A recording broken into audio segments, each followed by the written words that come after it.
Merci, bonjour à tous.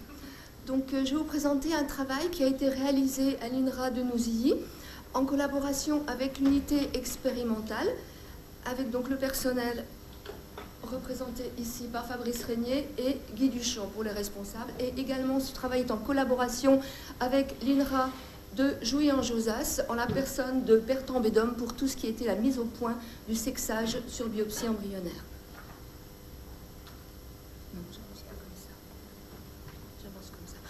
Pourquoi faire du transfert d'embryons et, en l'occurrence, du transfert d'embryons génotypés?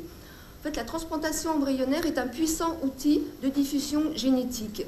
Il en découle des applications importantes aussi bien économiques que cliniques.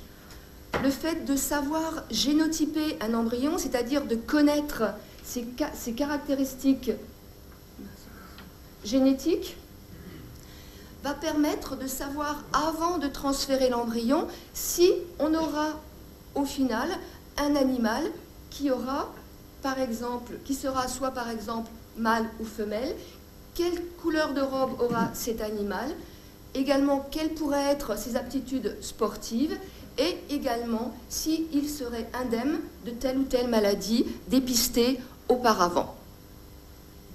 Ceci nous permet donc de ne pas mener une gestation à terme et ensuite d'avoir à éliminer l'animal, s'il ne correspond pas aux critères qui nous intéressent.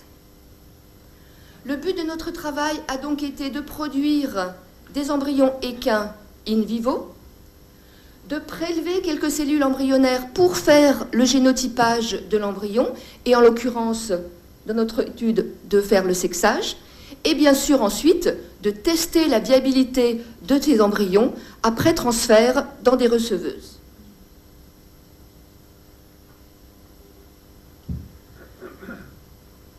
Nous avons utilisé les ponettes Welsh de l'unité expérimentale de Nouzilly pour faire ce travail, et les embryons ont été collectés à 6,75 jusqu'à 7 jours post-ovulation. Voici un petit échantillonnage des embryons que nous avons collectés. Ici, vous avez un blastocyste avec, je ne sais pas si vous arrivez à voir, une zone pellucide très épaisse et un début de cavité. Son diamètre est relativement petit, nous sommes à 155 microns. Nous avons obtenu également des embryons un tout petit peu plus gros, vous voyez le diamètre plus important, 270 microns. La cavité commence à prendre plus d'importance et la zone pellucide est beaucoup plus réduite et on aperçoit la membrane noire tout autour qui est la capsule de l'embryon. Nous avons également au même temps obtenu des embryons beaucoup plus gros. Vous voyez ici un embryon de 333 microns et les deux ici en bas, un embryon de 580 microns et un autre de 733 microns au même stade de collecte. Là, vous voyez dans cet embryon un énorme blastocèle et ici vous distinguez le bouton embryonnaire bien délimité, également ici. Et si vous arrivez à voir, la zone pellucide est vraiment très très petite et toute la membrane noire que l'on voit, c'est la capsule. Donc, on arrive à collecter des embryons hétérogènes, on va dire, à ce stade.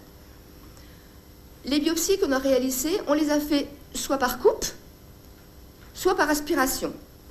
Par coupe, grâce à une lame de couteau qui nous a permis de couper une petite tranche du trophectoderme ici, et ces cellules ont été destinées au génotypage. Le reste de l'embryon,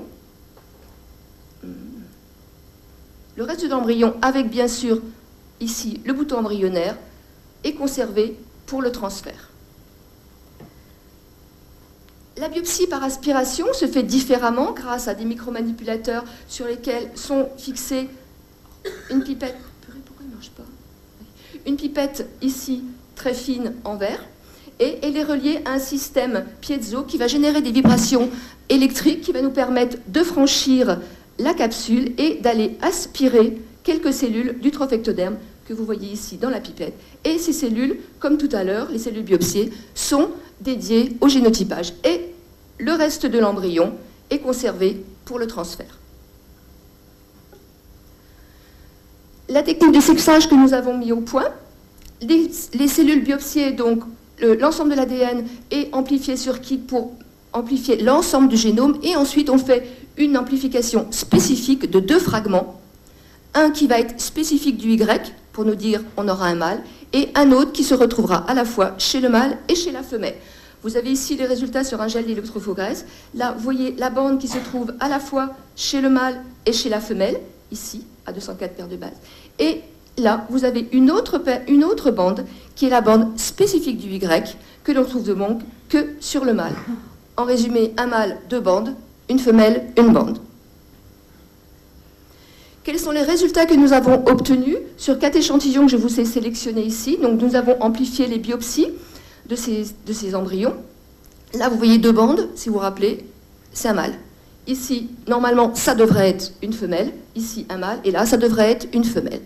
Donc, nous avons fait des prédictions sur les cellules biopsiées. Et lorsque nous avons des cellules biopsiées qui sont biopsiées par coupe, la prédiction peut se faire sur toutes les cellules biopsiées, sur tous les échantillons. Par contre, lorsque l'on a des cellules qui sont biopsiées par aspiration, seulement 80% des échantillons peuvent être génotypés. Sur ces 4 embryons, nous avons fait un contrôle des biopsies. Nous avons pu faire un contrôle de ces embryons, puisqu'ils n'ont pas été transférés. Il fallait qu'on mette au point la technique. Donc là, lorsqu'on a amplifié le matériel génétique sur l'embryon, nous avons retrouvé ce schéma-là. Et nous avons comparé, bien sûr, les 2 résultats. Et lorsqu'on compare les résultats ici pour cet embryon, vous voyez que vous avez bien 2 bandes. Donc la prédiction ici était correcte. Et que l'on fasse une biopsie par coupe ou une biopsie par aspiration, les prédictions, le taux de fiabilité de notre sexage est de 100%.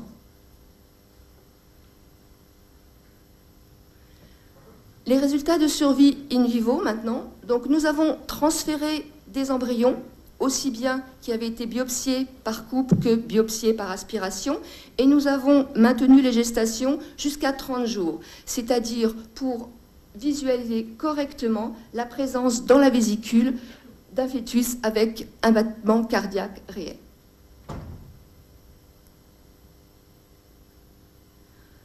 Lorsque nous avons biopsié l'embryon par coupe, son taux de survie après transfert est inférieur à 20%.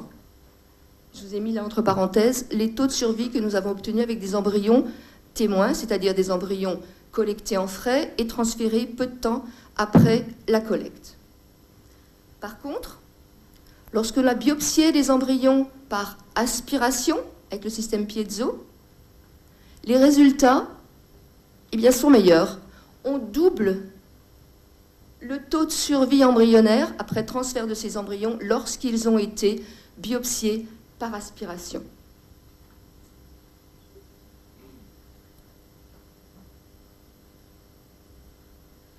Donc ce qu'il faut retenir de l'ensemble de ces travaux, c'est que le sexage d'embryons équins par biopsie avant transfert dans une receveuse est une technique tout à fait réalisable au jour d'aujourd'hui.